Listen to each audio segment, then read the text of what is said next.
podcast. Pro wrestling superstar Rhyno and his co-host Gary come to you live each week with guests from the worlds of pro wrestling, comics, movies, sports, and more. So if your standards aren't too high, Terry and Gary's Low Expectations podcast is for you. And even today, when I'm in there wrestling, I feel energized. I feel good. I feel like I've got a lot left in the tank. Good things that go, man. Oh, man, they don't lie. You have to grow a mohawk so that you can go by the name Kleba Lang. The ratings are through the roof right now. Right.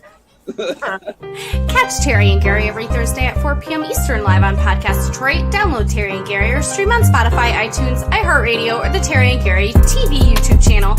You know what to do next. Leave your expectations at the door and enjoy the show. Leave your expectations at the door and enjoy the show. No low expectations here. We have the one and only the great Diamond Dallas Page on today. Thank you so much for coming back and seeing us, Diamond. Thank you. My pleasure, boy. My pleasure. It's odd that we have somebody that will actually come on for a second time. Right. Usually one time's enough for them. We actually want to jump right into it. We had a lot of talk last time. We talked about DDPY and how great that's going and stuff. But you had a big surprise last year, December 9th, I think, to be exact. Can you tell me a little about what happened there? Well, I got with my a girl I was dating 10 years earlier, and her name is Paige, and her maiden name is McMahon. So when I told Jericho that what her name was, he popped so hard. Paige McMahon. And she's an adventure athlete. She is, meaning the chick who run 100-mile races, put a backpack on her back and run 180 miles in 6.5 days through the Grand Canyon, like climb Mount Kilimanjaro. She's a stud. And she'd been done that through probably the last 10 years of her life. She's finally slowed down on that stuff. Because a lot of training goes in that. And we'd started dating on December 9th of 2019, getting back together, and we met in Chattanooga, and it's a hotel that was a little cool boutique hotel. And then 2 years later to the day, I had thrown her a surprise wedding. And she had no idea that it was happening. She thought for a minute, maybe in Chattanooga, because we were going to be going to a friend's house to do a red and white Christmas party. And my daughter, Brittany, she put together the invitation, come to Iverdine's, red and white Christmas party, blah, blah, blah, blah. It was all bullshit. We were just swerving her so she wouldn't pick up on it. So I got this white suit on that I had made and red shirt, and she's got this beautiful red evening gown on with a really low back. And we get to the hotel and it says closed for Christmas party for some law firm or something. So completely off track now. She has no idea. Yeah. And we went up to the room. We had, got ready, had a bottle of wine. I'm coming down with a bottle of wine and a bottle of water in my hands. We get down to the floor and she looks to the left, and in that room, when the curtain opens, she sees her brother. And she goes, is this happening? And I go, it's happening. So we go into the foyer area, and my family's there, her family's there, our closest friends are there, about 20 people. And I got down on one knee, I asked her to marry me. And her brother, when I told him, you just come, I'm going to hook you guys up. You get here, I'll set you up. I rented out the boutique hotel. It's 16 rooms. And I paid for all the family members, so their room were taken care of. And he's like, are you sure you want to do this? Because for years, Paige had said, I'm never getting married again. It's never going to happen. So that's all he's been hearing for the last 15 years. So He's like, "You sure?" I'm like, "Yeah, I'm sure." So I got down on the one knee. I asked her. She popped. She was crying and everything. And then we walked back to where, it's like a restaurant area, but I'd taken that all over too. And my daughter, Brittany, had set everything up for me. Like it was my idea, but she's the one who put all the work in to making it so that it was super over the top. And when she turned around the corner, she's talking to her brother and she realizes another friend and then another friend. There's another 120 people there going, surprise. So it was super magical, man. And I'm going to be 67 in another 5 months, and I'm living my best life ever. It's awesome. That is awesome. Who would ever thought, the businessman, the wrestler, and a romantic too. I mean, you're beyond the total package. You're raising the bar real high for us now. She went from Paige McMahon to Paige Page. Yeah. She's actually Paige McMahon Page, but everybody calls her Paige Page. My mom, she refuses not to call me Paige unless we're out. If we're out, she'll call me Dallas, and it sounds so weird coming out of her mouth. But she will call them Boy Page and Girl Page. That's awesome. That's awesome. So you guys are going to be celebrating your first year anniversary coming up soon. Yeah. Did you make any plans, or seeing that you're the romantic, you can't top the wedding, but I'm safe because the next day is our Christmas party on the 10th, and so I'm safe. But I got it. Like we don't. Every day's Christmas for us. Like if I want something, I get it. And if my house is decorated like you guys would never believe. Like, you know how Macy's gets when they do the scenes and the Christmas scenes and all that. Right. I blow those fuckers away. Like this place, this is like you're what's this Bronner's right up there in Saginaw? Yeah, you've been there. I've been there. I love that place. There's nothing like that place as far as Christmas decorations of acres, literally acres of it. Harry Bronner, I got to actually meet him in 1998. He was a sweet old elf, man. He was awesome. But my house interior will blow you away from the, you know what? Since it's Christmas coming up, now we got to go up. All right, now let's see here. I'll come up this right here. So this is just coming up the stairs, okay? And this is super casual, but we got all the little Christmas stuff everywhere. You can see black and white Santa. Yeah. Okay. We're coming up the stairs. I'm going to take you to walking in a room. Hold on here. Hold on, I got to get the. All right, let me come out here. So this is what you're walking up on. Oh, one of my deers went down. One of my deers got shot. Oh, okay. Hunting season. So you got to bring in. You got Frosty, you got Santa and Frosty, and then as you're opening this up, Alexa, turn foyer Christmas lights on. Come on, Alexa.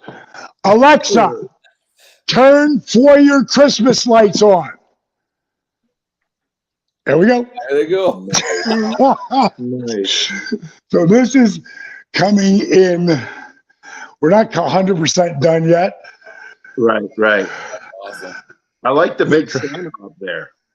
I like that. Yeah. Very fitness. Look at that. My wife had that made this year. Love it. Awesome. So as you come in here, this is the red and white room. Nice. All Christmas red and white. Santa's in pictures everywhere. Yeah.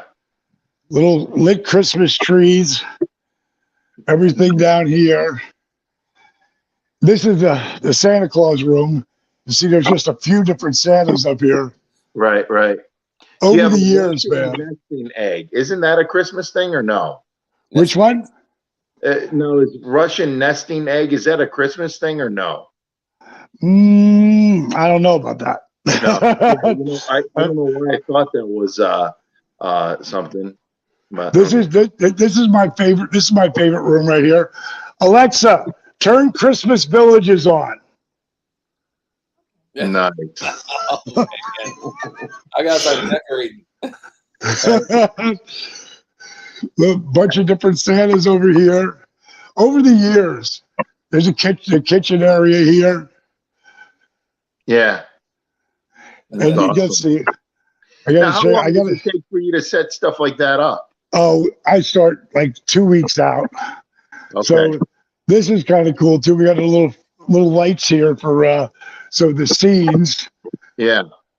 Want to jump into these scenes. Yeah, I And know. I did all this. Really? Alexa, turn Santa on.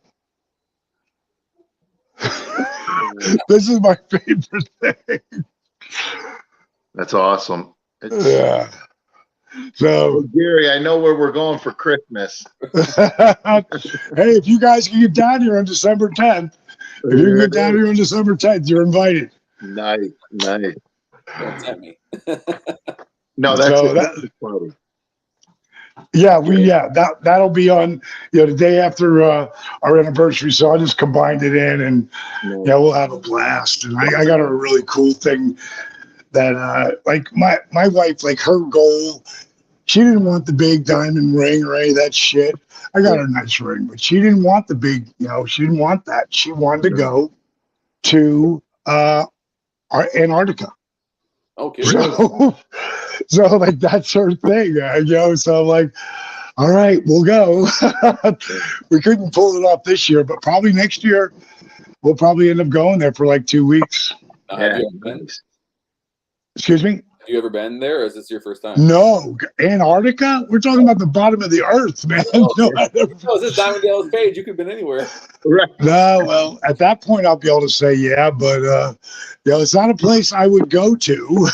I just did a signing up in Alaska, and that was cool. So we went up there a week early, spent time in Alaska. I did the signing for my buddy Kevin Matthews. You guys, you must have worked for him at one point or another, Rhyno. Yeah. Did you ever work for Kevin in Jersey? Yeah. Scotty Too Hottie was on the show. Mm-hmm. He was there with his kid, taking his kid all over.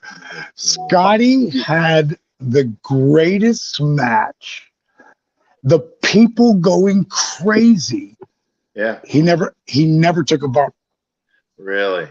Yeah, dude. Yeah, he knows how to work, man. I'll tell you. Yeah. But and like you said, it was the greatest match too. It was, man. It was. I can remember being on the road with Jake early on when WCW let me go. I had a shoulder injury. I'd have surgery. Coming out of it, I only been wrestling 9 months. And Jake had pulled me under his wing, because I met Jake in my club in Fort Myers, Florida, probably about 3 years before that. And then he comes into WCW just for that short run with Stinger, right? And he was being offered more money than he ever made in WWE. And then Bill Watts came in and pulled that contract and said, we're not paying that. And so Jake was out. But bottom line is I met him in my club and then got to really get to know him in WCW. And I would drive, Kevin Nash and I were tag team partners. He was Vinny Vegas back then. Look at this picture of me and Kevin, and friggin' that's Raven. Scotty Bingo Flamingo. And me and Kev would grab the bags, we'd drive the car just to be at the foot of Yoda, just to learn from Jake. And I developed a really good relationship with him, so that when I tore my rotator cuff, he called me and asked me how I was doing. And he was split up with his wife at the time. And I invited him. I asked Kimberly if it was okay, and she said yes. I thought he'd live with us for a week or two till he found the place. He stayed with us for 3 months. And the only reason he left was because he lost a 12-foot black cobra in my bathroom. And then he realized it was under the vanity. He hit the vanity, and you heard, snakes go, but cobras go, and he goes, he'll come out. He'll just go in a tub when he gets bored. Yeah. And I'm thinking, what if he goes up into the walls? What if he goes up into the walls? Yeah. And he's not going to do that. He'll be back. I didn't realize Jake was already fucked up that night. Whatever he did, I didn't see Jake for 3 days. Kim was like, when she realized the snake was in the bathroom and up under the vanity, and she goes, what if he goes up into the walls? Now, at that point, Rhyno, I had to turn heel. He's not going to go up under the fucking walls, I mean, I'm thinking the same thing, Right. And she grabbed her 2 cats. Snakes eat cats, not cobras, but they do. Pythons do. And she was like, I'm not coming back. I'm checking into the Ritz, and Jake's paying for it. Yeah. And so I went and got one of those, those animal wranglers. So the guy gets there and he looks up under, and they with a vanity, they'll put like a piece of wood in front of it, and then you can go up and look over. That's what the snake did. Just went over the little block of wood that was in front of the vanity, and he pulled that block of wood off, and there's that cobra. And he looks at me, he goes, is he devenomized? I go, I don't fucking know. So he puts the glove on both hands, grabs them, puts them in a bag, and I put them in a box, and taped it closed. Put a hole in it for some air. But when Jake came back 3 days later, I'm like, bro, you got to go. But one of the beautiful things about that, and it's one of the things that really helped me grow as a worker in the ring. When Jake moved into my house, my attitude was like, man, I cannot wait when I get this thing off my shoulder to get in the ring with you and just lock up and move around. And he's like, listen, you already know how to do all the moves. He goes, you just don't know when and why. He said, what you need to do, he goes, is watch matches with me on the couch, because you'll learn more on the couch sitting with me talking about your matches than you'll ever learn from me in the ring. Yep. And Jake was so right, because I taped everything. Now, like an idiot, I didn't save any of that shit, though. Yeah. Every night I just retape it. And you have to understand, I got Stone Cold Steve Austin as Stunning Steve Austin, who I'm driving with a lot of the time, coming up on my camera and leaving color on it. Like he's being Gordon, pretending he's Gordon Soley. Brother. And then Nash would come on, Raven come on, Regal would come on, and Regal would cut like a commercial from the 70s, like shit that they said. And it was so, because we'd go get a case of beer and go back to the hotel room and watch the matches, and watch, go over shit. And the shit that Austin would say was the beginning of Stone Cold Steve Austin. It was like Steve Uncensored. And he probably did it for 50 matches. And finally, I'm thinking, I got to stop taping this shit over. I need to start saving this.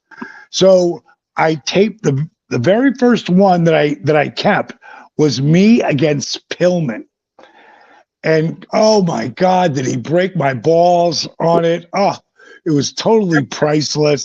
I saved it and I lost. That Bischoff fired him the next week. Oh.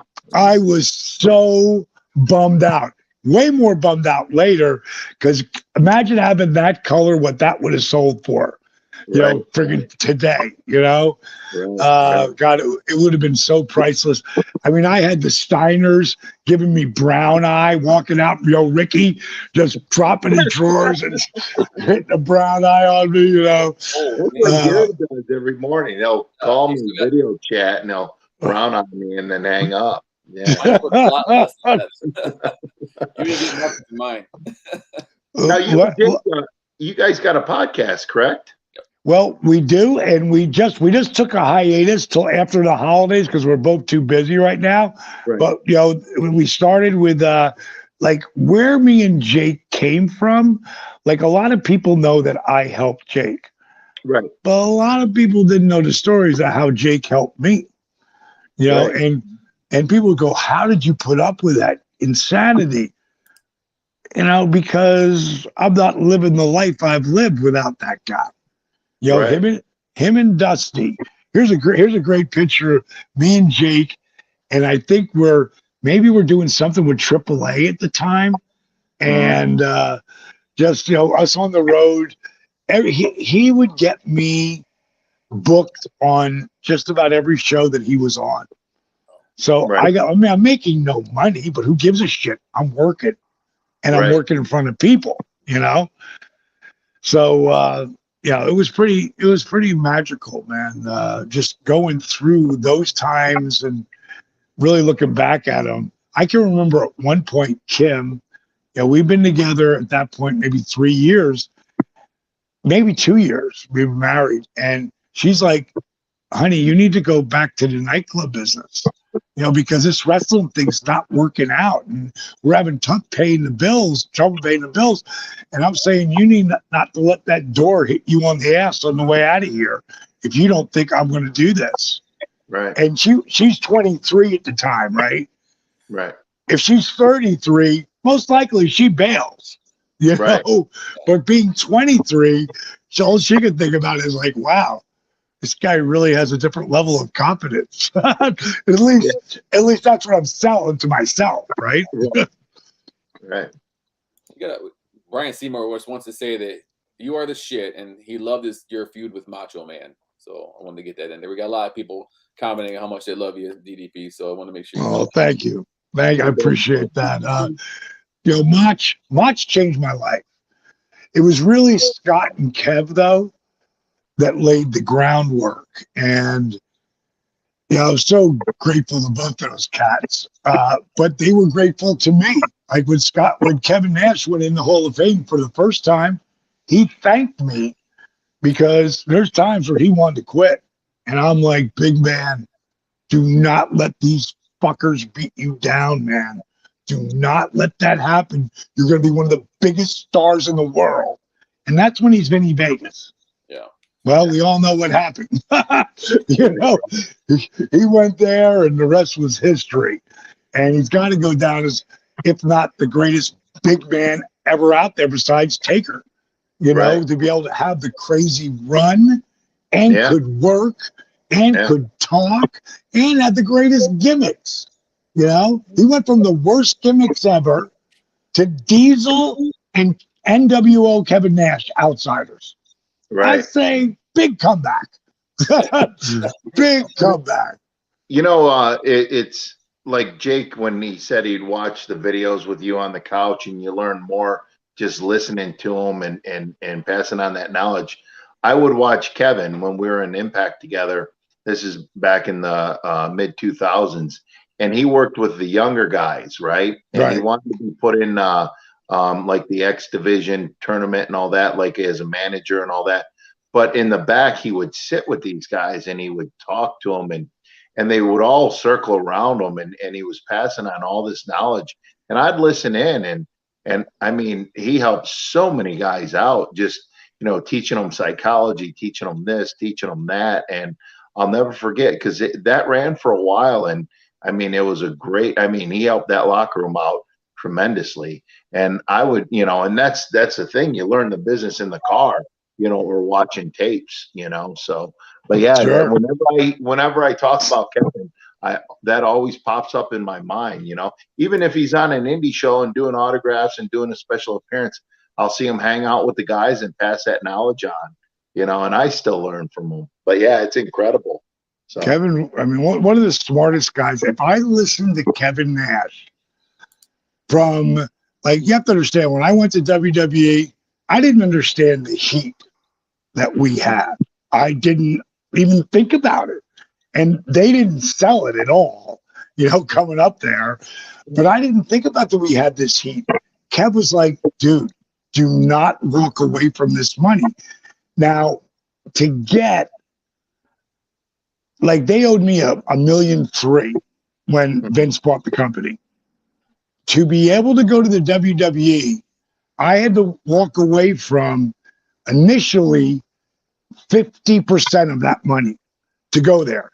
But me and Nash and Goldberg, it was about 12 of us that had a lawsuit against Ted Turner's organization, AOL, whoever the fuck they were at the time, because there were things I have in this house, like a bowling ball that's got DDP on it and WCW. I never got paid for that. There's things I have, like WWE, they may pay you shit, but they pay you for everything. Right. Like, they're a well-oiled machine. Over here, it got so big so fast, they didn't really have control of it. Like, the left hand didn't know what the right hand was doing. So they gave me 70% of the money to walk away from the lawsuit. Now, the lawsuit, Kev never told me. He won't give me a number, but I know it was $500,000-600,000. Yeah. And I walked away from $487,000, left it on the table to go. All I had to wait was another, 9 months, a year. I think it was like 10 months, and I could have gone there. I would have got fully paid. But the main reason I did it is because I was 45. It wasn't like I was 37, or, whatever, 40. I was 45, and I had beat the hell out of my body from 40 to 45. And, I just thought I got to get there now. But if I just listen to Kevin on just that, there's $1 million. There's $1 million. But it's probably 2 million of things. I don't do anything anymore. I don't care if it's, card signings, personal signings, I always call Kev. I said, okay, Kev, what should I do here? What are you doing? Because I'm going to do the same thing he's doing. Because whatever he's doing, I know he's doing it the best way.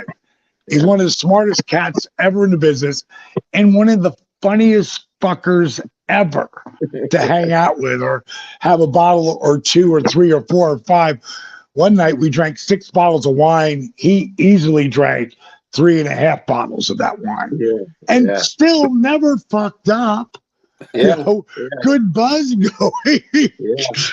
But the cat could handle his booze, man. Like, unbelievable. But I mean, so much fun to be with that sumbitch. I don't care when it is. It's fun to be around. Yeah. Oh, he's great. He's great. Funny as hell, too. Funny as hell. I just want to toss in here that Josh wants to say that you helped him with this static nerve problem with your DDPY. So he wants that's awesome. That's just so great to hear, man. We've been, now people know I'm not just selling some products. I've been doing this for 20 years, 19 of it, as a business. And the first 8 years, it cost me $558,000. I was in before I ever made a dime. And then Arthur video went viral and everything changed. And then it gave credibility. And then they saw what I was doing with Jake. if they knew how many people I just give the app to, people would never believe it. You know, I mean, if I was like The Rock wealthy, no one would pay for it. But if no one paid for it, they wouldn't appreciate it. Yeah. Right. You know what I mean? And you can that's give, true. if you just give, like I wanted to do something with the veterans, you know, and I talked to a bunch of different veteran groups. I was just going to give it to disabled veterans.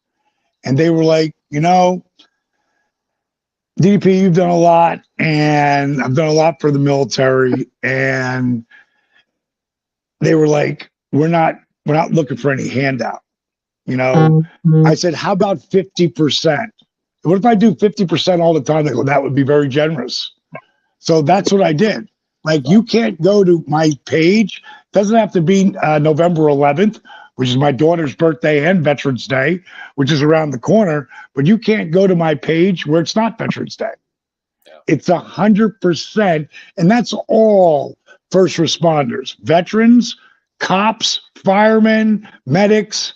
They go in there and you put your information in, you get the shit for half price. Yeah. You know, I don't know anybody who does that. Right. Well, and plus it helps you to grow, like you do your studios and stuff like that. And didn't you build the studio for DDPY? Yeah, I built it for, you know, mainly for a soundstage, and I did do a lot of classes in there before the pandemic. But after that, you know, I thought I'm not good. You know, it was, we've turned into a major production company now. Okay. You know, we were doing AEW for a long time, just filming their behind the scenes stuff. But now we're so busy. You know, we just finished filming. I won't call it a reality show because reality shows are bullshit. I just finished filming a thing called Change or Die. And Change or Die is a docu-series. And what we have in the can, what happened over those 4 months, and we've continued to film people after that as well, so you can see what continues to happen with them. This is one of the coolest things I've ever been a part of. No. Because it's not just helping the people who are in this house, which is the same place where we filmed The Resurrection of Jake the Snake. You could have called The Resurrection of Jake the Snake Change or Die, you know, with him and Scott. But it's super powerful. We haven't figured out what platform it'll be up on yet, but come 2023, it'll definitely be out there. We've got the first 4 episodes. I would say it's past the rough cut. They're pretty well close to being finished, but we just keep popping out another one every couple of weeks, and it's really powerful. Now, I was told you have Buff Bagwell and Butterbean as part of this. Is there anybody else that you can mention that's going to be part of this? Well, you wouldn't know anybody else. They're the 2 guys that were, and how that happened is Marcus. I won't even call him Buff anymore because Buff's an asshole. You know, Buff's an addict. Buff, you know, thinks he's a stuff, and you know, he in the beginning didn't realize he was an addict, you know, and like all addicts, you know, from alcoholics to drug addicts to food addicts, you know, you got to know you have a problem before someone can help you fix it. Yeah. And the house, of the people who came in that house, 4 of the 5, if they didn't change in the next couple of years, they would not be here. And when you see them, I'll give you the one story of this kid named Taylor. I'm sitting in this office right here, and I'm about to put the last person in the house because it's only 5 people. And I get a text from a buddy of mine named Jarrett, who used to work for TMZ. And Jarrett sends me a picture of this kid on TikTok. And he's like, hey, D, I've been following this kid on TikTok. He's really trying hard to lose weight. He's down to 466 pounds. I want I'm just going to buy a year's membership on your DDPY app. Will you send me a 30-second, thing? You can do it, kid. Something. So I haven't filled the last room yet. I have someone in mind, but I'm not sold on that yet. Because this is our first time doing it. I want people who really want to be there, And this kid, I said, get his number. So Jarrett gets his number. I talked to him on the phone for 5 minutes. He doesn't know me because he's not a wrestling fan. Of course, he Googles me though. Right. In the meantime, Nadia, one of my producers, talks to him, and she's like, "Oh my God, we've got to have him. He's got to come." I said, "Well, put him in it. He's got the spot." When he gets there, is it a weight loss show? Kind of, but no. Is it for people who are broken down and beat up? Kind of, but no. Is it for people who need to learn how to eat real food, not shit? Real food, because real food can heal you and shit food can kill you slowly over time, like arsenic.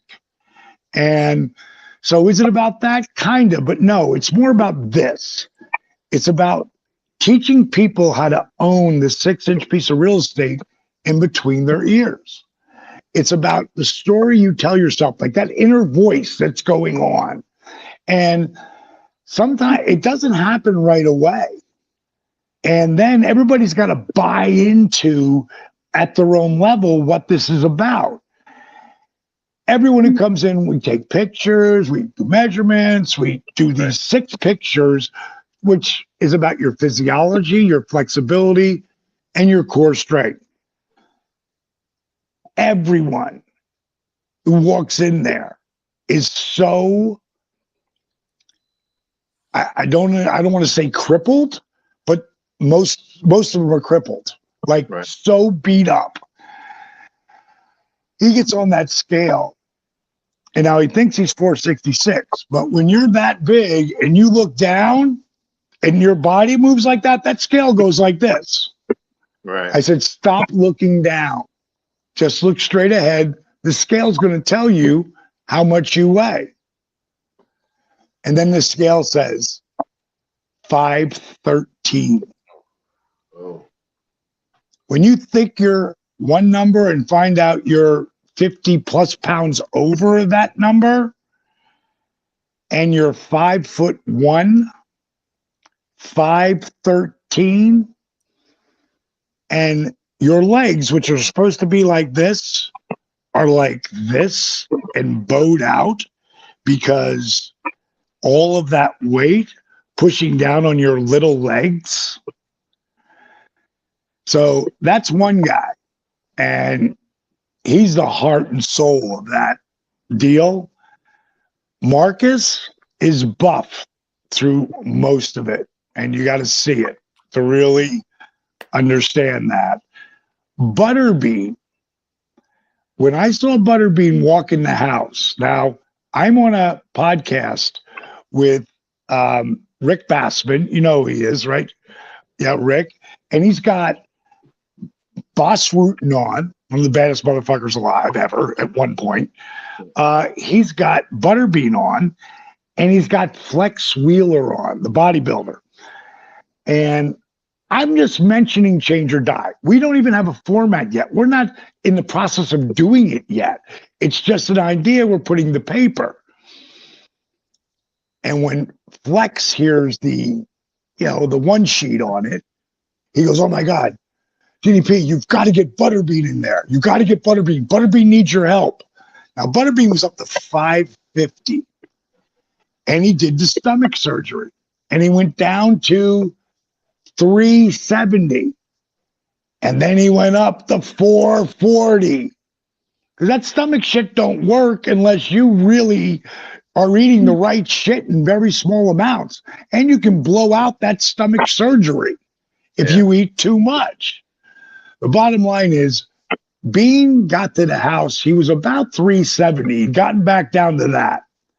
But the crazy part is, Think of crutches you put under your arms, right?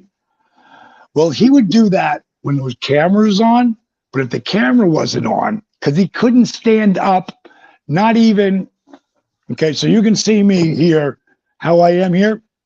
That's as high as Butterbean could go. That's it. From here to here. So he would take the crutches, hand parts, and walk around like that, like a crab. And when he was doing his signings every weekend, sitting in a car and driving 300, 400, 500 miles with his legs in a seated position, you got to open that up. So when he gets to the friggin' signings, he's in a wheelchair. Yeah.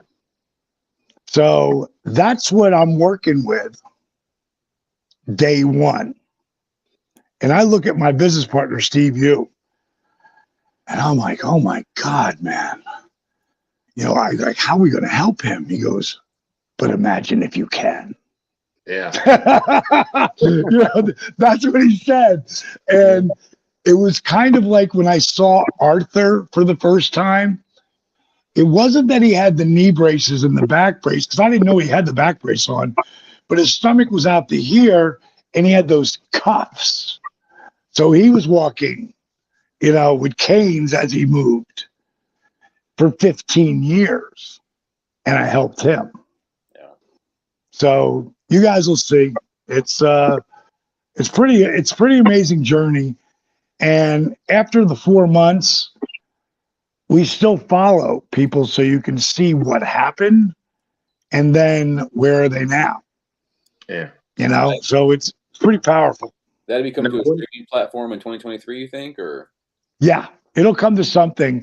I haven't, you know, what sucks is we literally are just now at the point where you can, you know, we can start getting it out there and our pitch and what we're putting out there. But if we don't sign something by Thanksgiving, Hollywood shuts down until like the first week of January. So it is what it is. You know, the way I always look at it, whatever has happened to me in my life that looks like it's the worst thing that happened to me. You know, I tore my rotator cuff and they fucking got rid of me. Jake Roberts comes into my life and mentors me for the next 15 years. Turns out to be the best thing that ever happened to me. Because as you know, Rhyno, no one starts as a job guy and ever gets out of that spot. Yeah.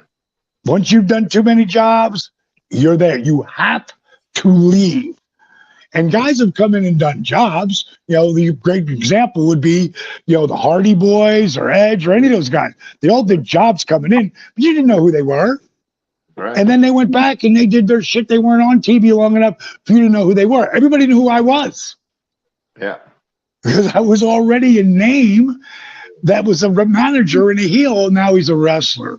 Oh, he's getting the shit beat out of him every night. Oh, we got a little win, little enhancement win, little enhancement win. Oh, he's out there doing jobs, you know, and that's what you go through. And sometimes you have to leave. And that was the best thing that ever happened to me. But overall, the best thing that ever happened to me that looked like the absolute worst was when I blew my back out and I have 3 spine specialists tell me I'm never going to wrestle again. I just signed a multi-million-dollar 3-year deal and you're telling me I'm never going to wrestle again? Right. Well, that contract's gone after 90 days. Yeah. You know, like I didn't sign shit if I can't work. Right. And that's where DDP yoga comes from. Yeah. And that not only has been the best thing ever happened to me, but so many of the people who are watching this podcast, you know, and who have done the program and the Arthurs and the Butterbeans and the Bagwells and, you know, the Jake Roberts and the Scott Halls and so many guys. Like AJ is unbelievable. I just saw a match of his 2 weeks ago or 3 weeks, whatever it was. It's like he's still 24 years old. He's 45. Right. Jericho, I sent Jericho a thing because I heard he had signed another big deal with AEW. And he had sent me a picture of 10 of the guys who DDP Yoga has made a huge impact. And he sent a picture of himself, 10 of 10. He texted to me. And I said, dude, I heard you signed another big deal. I am so happy that I was the smallest bit of keeping you into doing what you love. And he wrote back, you are a huge part of it. You know, like, he didn't have to say that, you know, Yeah. but he did. And it's so cool, you know, be able to keep the boys feeling good and living the dream as long as they can, and then taking care of them after they already got there and lived it, you know? Right. I know we don't want to keep you too much longer because we just appreciate you having you on. And I want to talk to you real quick about, have you given your last diamond cutter? Because somewhere I read you wanted to give one at least at the age 70. So I don't know. You know, I don't think I'll ever stop doing that. I will independently and stuff like that. You know, but if it's WWE and they want me to do something, you know, I would do it. You know, it was so much fun going back and doing the Rumble. And I didn't know if I was going to get thrown in and thrown out. I didn't know. But then Michael P.S. Hayes was booking that, and he was my boy. And he walked in, and as I'm arriving with Bubba, I get a text from Cody saying how apropos that I would be the first to take the cutter. And I was like, no shit. And then I found out that it was going to be, you know, him, and then Fandango, who I loved, great guy, and then Bray Wyatt, which, you know, was like, wow, I'm getting a real good. And then he goes, and then you know what's going to happen. So me and Bubba look at each other because it's got to be Randy, right? Randy's going to come out and hit me, be the legend killer. But they go, okay, it's Nero. Oh, what name did he go by in WWE? Was it Nero in WWE? Rusev? Ruth read that. Yes. Okay, yeah. He was Nero in AEW, right? Yep, Nero, yep. Yeah. That's right. Yeah. That big, strong son of a bitch hits, and I was happy as fuck to get bumped by him and goodbye. And all I could think of is Randy Orton, who to me is my guy. Like, that I share a finish with him. Like, I got that finish over like a motherfucker, but he took it to a different level. He really did. And I know guys who are real hardcore Diamond Cutter fans. He did stuff that you know, like some of the stuff that him and Ziggler did. And, you know, I did some really cool shit with it, but I loved watching him take it and do his own version of it and get it over out of nowhere thing. He really did some really amazing stuff. He's one of my favorite guys to watch. I think he's, you know, of course, one of the greatest of all time, but I think he's underrated being called. I mean, like he's a Mount Rushmore guy. He really is. Right. When you look at his career, his 20 plus year career, and he wrote me the nicest DM not long ago and mentioned, you know, just mentioned that, you know, that I was talking and he was thanking me, and what was really fun, he said, I saw you do a diamond cutter as a Flair's deal, right? And he said, I immediately Googled your age. And he said, good for you, brother. That you could still, you know, when it's all said and done, that we, you know, we feel good, you know, and could still go out and do it. You know, at 66, I always, once I get to the other side of 66 and a half, like I'm 5 months from 67. Like, that's how old I am. And I watched this video with Toby Keith, one of my favorite country music guys, and me and him have shared a few cocktails in our time, a few shots of Jack. But I really love that guy, and I loved his music. And I saw him, and it was a thing of him and Clint Eastwood were playing golf. And this is about 4 years ago, maybe 3 years ago. And at some point, Toby says, "So what are you doing tomorrow, Clint?" And he says, "Tomorrow's my 88th birthday." Clint. He said, "I'm starting another movie." And Toby did just what you just did. He like, what? Like, Clint, it's your 88th birthday. You're starting another movie. How do you do it? Yeah. And he said, "When the old man comes knocking, I don't let him in." Yeah, that's perfect. This cat's going to be 92. Got a woman 40 years younger than him, and Well, that's why he's a hero for all those reasons. he is a stud still today. I have taken that when he comes knocking, because he'll come knocking on my door, you know, and I ain't letting you in, motherfucker. You know, I'm doing ice baths now. Mixing ice baths with heat in my hot tub, doing that. I just had Darby Allen here with me. You guys know who Darby is. Darby is one of the great young talents of our business that is a risk taker, like on Mick Foley level plus, you know. And one of the things that he's been able to do, you know, he does my program, obviously. We spent a lot of time together, Darby, talking about holding back the hands of time. He's only 29, but he's a serious risk taker, an X game guy, and, you know, skateboarder, like skateboarded off his roof shit, you know, friggin' taking that little, he just did a thing with a tricycle thing, you know, like the big wheels, where he coming down that ramp and went up in 360 and came down. I mean, he is a risk-taking athlete. He came over here to spend some time with me with some new machines that I have in my house. And he was blown away. He's like, "I want them all," you know, because it's all about him. How long can he do this at his level, you know? And right now, one of the biggest things that keeps him there is he's straight edge. You know, when you ain't taking shit, your body heals a lot faster. You ain't drinking a shitload of booze, your body heals a lot faster. So, it's fun to pass the knowledge around. Rhyno, if you're ever down here, you're down in the Atlanta area, I want you to, you know, stay with me. If you're doing a show or whatever, come and spend the night with me.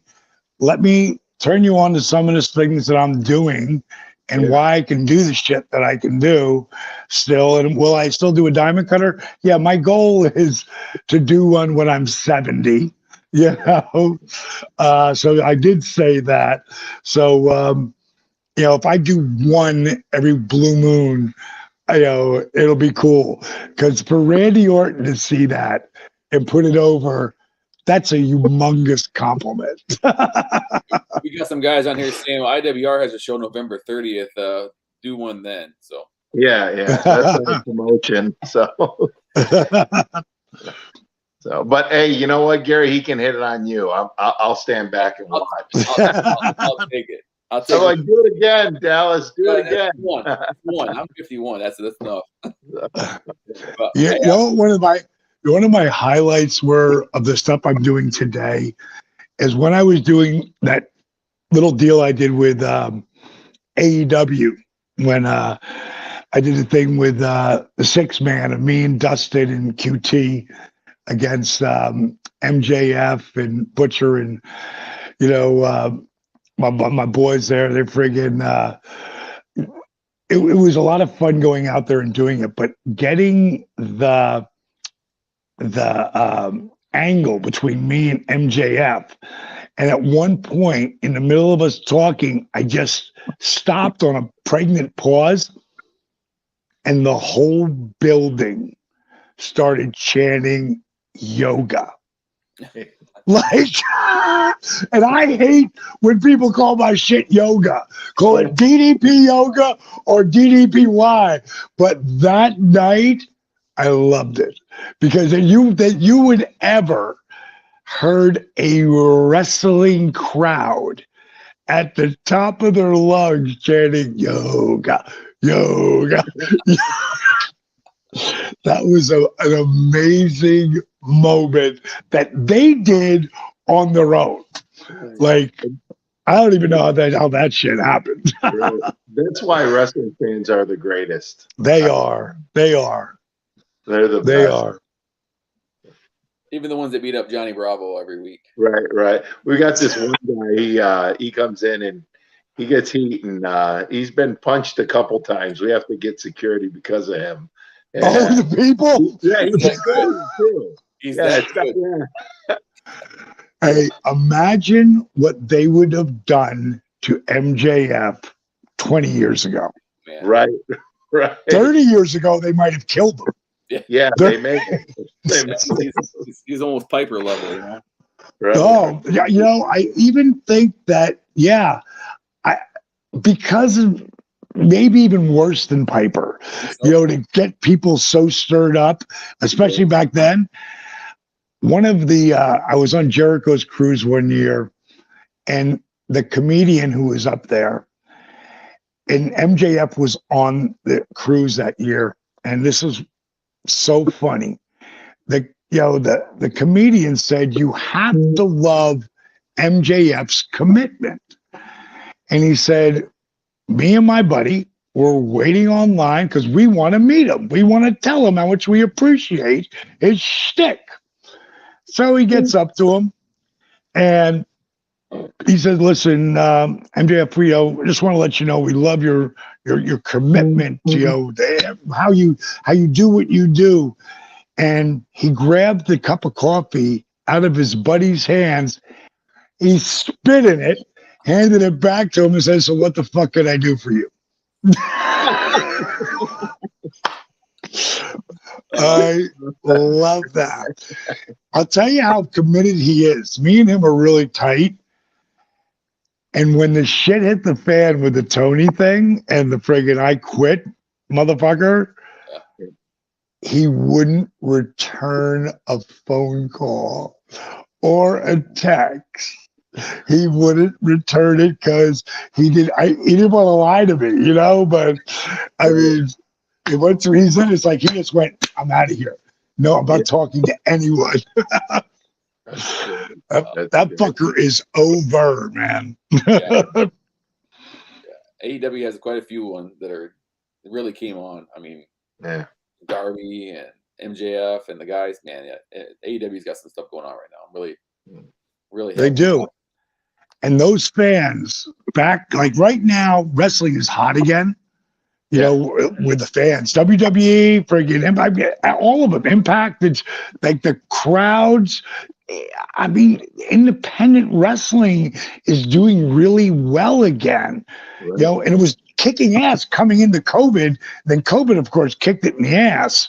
Right. And now coming back, it's good to see everybody get back out and really get out there and you know, get out to independent wrestling because, you know, that's the future. Guys of the future and guys who, when people say to me, DDP, I need to be a wrestler. I want to be a wrestler so bad. Do you have any advice?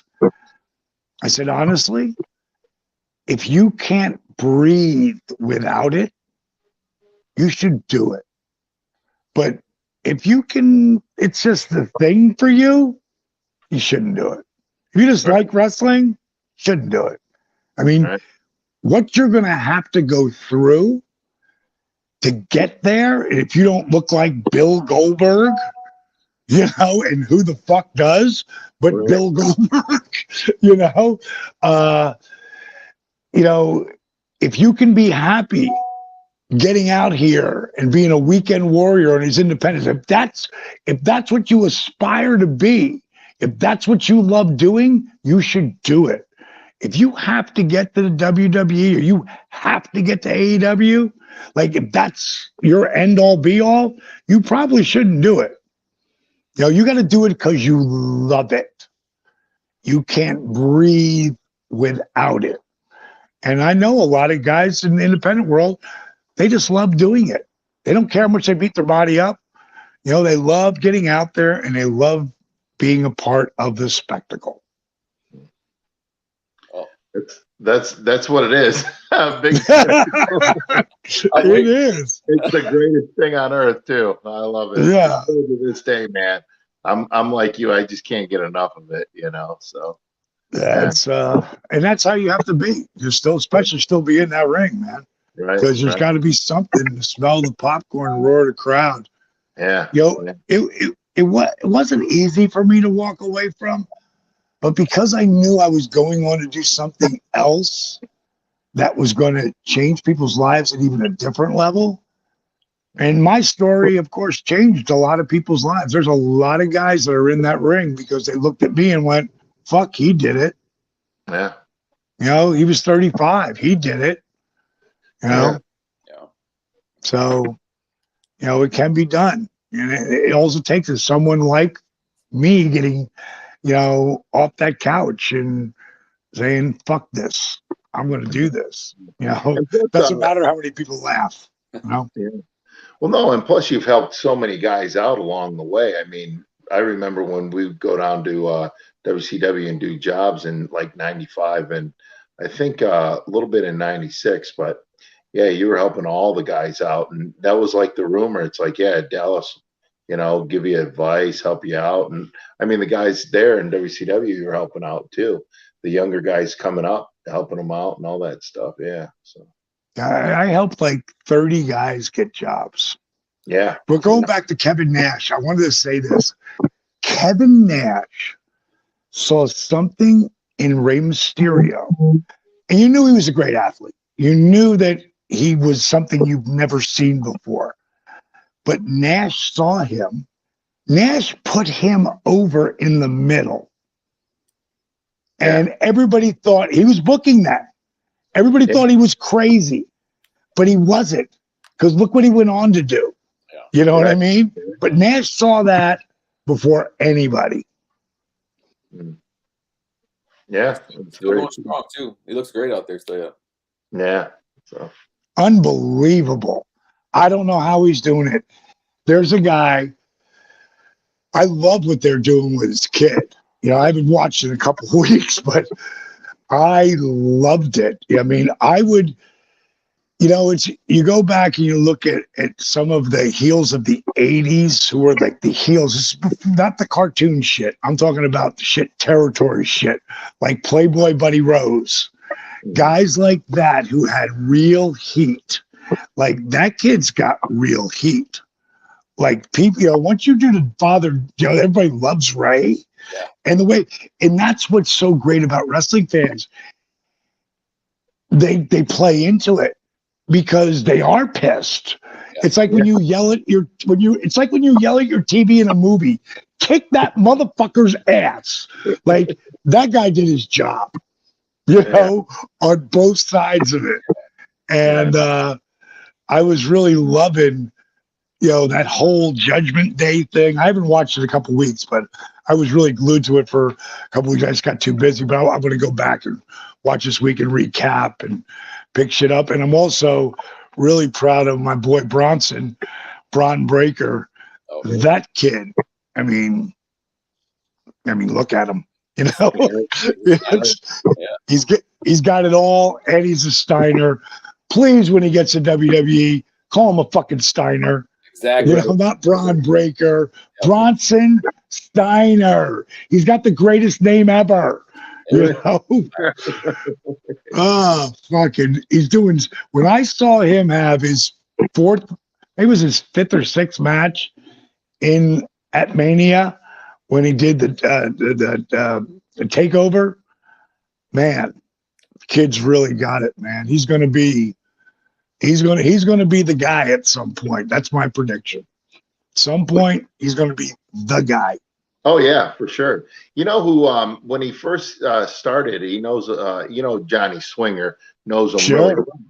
And Swinger, he's with Impact, and he was telling me about him and what great athlete he was. And obviously, it's if you're not a great athlete when you're a Steiner, then you were probably a so he was filling me in on all that stuff, and so yeah, he's gonna be the guy, and he's just so talented and he's great. But I agree with you.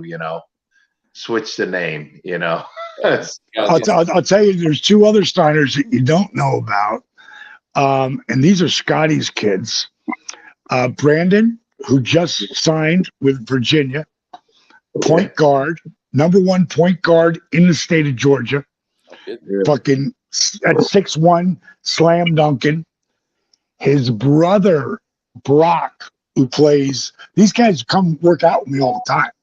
Yeah. You know, they're in my, on the other side of this is a wall where I can get about 8 or 9 guys in there, you know, and film some stuff. And, you know, you'll see if you go back and look at some of my live workouts, the Steiner cousins are all together. Maverick's there, Hudson's there sometimes on Rick's side, and Maverick's a friggin' stud.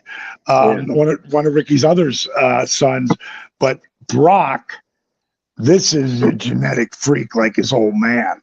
Like he's got crazy quads, crazy work ethic, man. I mean, I love working out with those guys. And he's a sophomore. He's a freshman red shirt down at the college. He's playing offensive tight end. But what a great athlete. Got a 42-inch vertical. Wow. and Scotty just goes, "It's my wife."